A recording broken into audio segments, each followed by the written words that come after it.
ए वतन हम तुझसे मोहब्बत बेशुमार करते हैं, ए वतन हम तेरी अजमत को सलाम पेश करते हैं।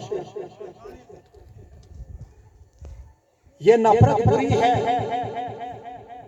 ये नफरत बुरी है, न पालो इससे, दिलों में खलिश है निकालो इससे। न तेरा न मेरा, न इसका न उसका, सबका वतन है, बचा लो इससे। एक हो जाएं तो बन सकते हैं खुर्शीद मुबीन, एक हो जाएं तो बन सकते हैं खुर्शीद मुबीन, वरना इन बिखरे हुए तारों से क्या बात बने। काबिल एहतराम सदर मजलिस श्रीमान जी संतोष कुमार जी, हेडमास्टर यूपीएस पुनियाला, मेरे बड़े भाई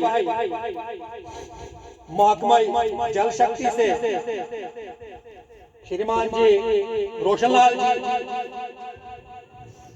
और मेरे यहाँ आए हुए एसपीओ साहिबान और वीडीजी इमरान, मेरी बहनों भाइयों, अस्सलाम वालेकुम, आदाब। सबसे पहले मेरी तरफ से देश के उन बहादुर जांबाजों को मैं सलाम पेश करता हूं जिन्होंने देश के खातिर अपना बलिदान पेश किया। और मैं आपको देश के 75 में यौम जमहूरिया के दिन पर आप सभी को मुबारकबाद पेश करता हूं। साथियों, यौम जमहूरिया असल में 26 जनवरी को मनाया जाता है। हिंदुस्तान दुनिया की सबसे बड़ी जमहूरियत है। मुल्क में शहरियों के हुकूक और हुकूमत के रहनुमा पर मबनी एक आईन को मरतब किया गया और इसको हम हिंद या दस्तूर हिंद के नाम से जानते हैं। इस आईन का निफाज 26 जनवरी 1950 को हुआ। इसीलिए तमाम सरकारी और नीम सरकारी और तालीमी इदारे नए निजी मकानों पर हम देश का झंडा फहराते हैं। साथियों, यौम जमहूरिया हमें याद दिलाता है हम उस दिन हिंदुस्तान की जमहूरियत को मसाली बनाने का अहद लेते हैं। यौम जमहूरिया हमें एक साथ मिलकर रहने को सिखाता है। यही हमारी देश की खूबसूरती है। हमारा मुल्क यूं तो 15 अगस्त 1947 को आजाद हुआ, लेकिन अभी भी हम कानूनी एतबार से उनके मातहत थे, अंग्रेजों के मातहत। यहाँ की उस वक्त अंग्रेजों का दस्तूर अमल हमारे मुल्क में नाफिज था। हमारे मुल्क के रहनुमाओं ने अपना आईन बनाने के लिए एक कमेटी कायम की जिसके सरबराह डॉक्टर बी.आर. अम्बेडकर थे। उस कमेटी ने देश के लिए एक आईन बनाया। 26 जनवरी 1950 को मुल्क में नाफिज किया गया, इसलिए इस दिन को खास अहमियत और खास मकाम हासिल है।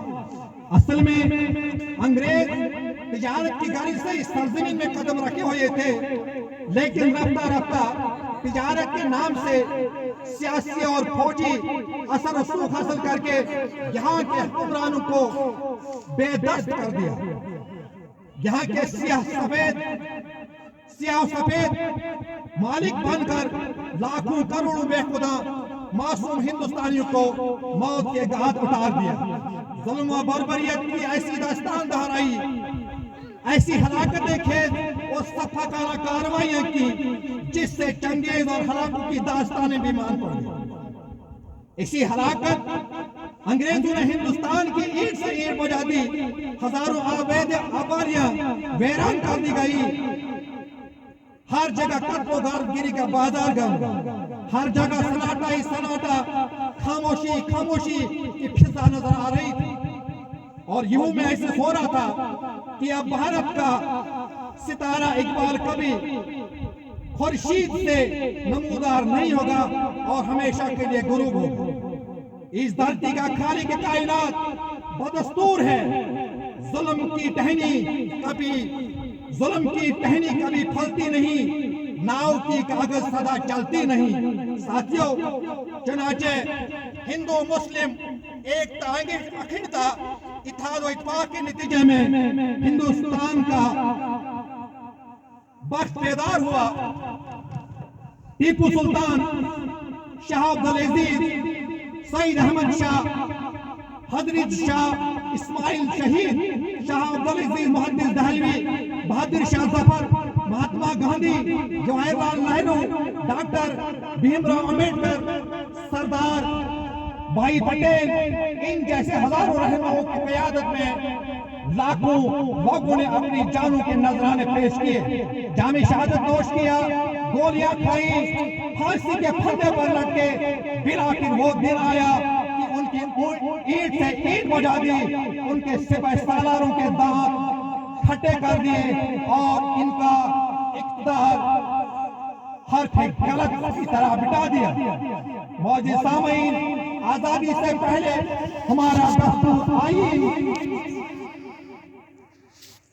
था कि अब तक अंग्रेजों का बनाया हुआ कानून चल रहा था, इसलिए यहाँ एक तजवीज बनाई गई आईन बनाने की।